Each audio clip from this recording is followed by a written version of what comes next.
Halo Sobat Vokasia, pada video ini kita akan mengupas dasar-dasar dari sebuah framework Node.js yang bernama Express.js yang dapat kita gunakan untuk mempermudah pengembangan sebuah aplikasi back-end.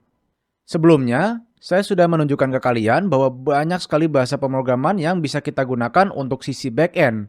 Namun, di samping bahasa pemrograman ini, kita juga memiliki beberapa framework yang dapat kita pilih, di mana sebelumnya saya menyebutkan bahwa framework yang menggunakan JavaScript sebagai dasar bahasa pemrogramannya adalah Node.js.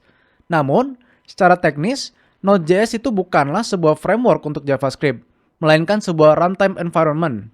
Nah, runtime environment ini dapat memungkinkan kita untuk menjalankan kode JavaScript untuk keseluruhan komputer kita dan tidak terbatas oleh ruang lingkup browser.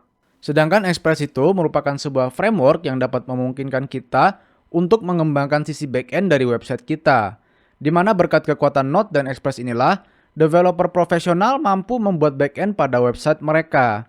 Akan tetapi, kenapa kita membutuhkan Express? Karena Node itu terlalu powerful atau kuat dan kegunaannya tidak berfokus terhadap satu hal saja. Kita bisa menggunakan Node untuk melakukan banyak hal, karena intinya Node itu hanya memungkinkan kita untuk menjalankan JavaScript di luar ranah browser. Artinya, kita bisa menggunakannya untuk berbagai macam pengembangan, walaupun dia umumnya digunakan pada pengembangan website untuk mengembangkan sisi back-end-nya. Namun, kita juga bisa menggunakan Node untuk program IoT seperti smart device hingga aplikasi desktop. Fun fact, apabila kalian menggunakan VS Code sebagai text editor kalian, dia itu dikembangkan menggunakan Node.js. Jadi pada intinya, dengan Node ini kita memiliki sebuah alat atau bahasa yang memungkinkan kita untuk melakukan banyak sekali hal yang tidak dispesialisasikan untuk satu hal tertentu. Nah, maka dari itu, kita menggunakan framework bernama Express supaya penggunaan dari Node.js ini akan lebih terfokus ke arah pengembangan sisi back-end dari website kita, yang pastinya akan jauh lebih mempermudah kita dalam proses pengembangannya. Mari kita coba lihat di sini contoh kode untuk membangun sebuah website sederhana menggunakan Node.js.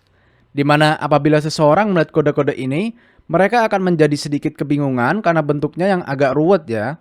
Sekarang, mari kita bandingkan kodenya untuk membangun sebuah website sederhana yang serupa menggunakan Express. Di mana kalau kita lihat di sini, kodenya itu cenderung lebih rapi, terstruktur, dan pastinya akan jauh lebih mudah untuk dipahami. Nah, maka dari itu, umumnya, kita tidak mengembangkan sisi back-end kita hanya dengan menggunakan Node saja. Ya, walaupun bisa, pastinya kita akan menginginkan sebuah alat atau tools yang akan jauh lebih mempermudah pekerjaan kita ya. Dimana manfaatnya di sini seperti kita dapat lebih mudah membaca kodenya, aplikasi back-end kita akan menjadi lebih minim kodenya, dan masih banyak lagi pastinya manfaat dari Express ini. Sehingga tidak heran bahwa banyak sekali orang yang tertarik untuk mempelajari framework ini. Dimana kalau kita lihat data State of JavaScript tahun 2023, Express masih dinobatkan sebagai framework back-end yang paling populer. Jauh mengalahkan framework-framework lainnya seperti Nest.js, Hapi, dan lain sebagainya. Demikian, itulah pengenalan sederhana mengenai framework Express yang pastinya nanti akan kita gunakan untuk mengembangkan sebuah aplikasi back-end. Sekian terima kasih dan semoga bermanfaat.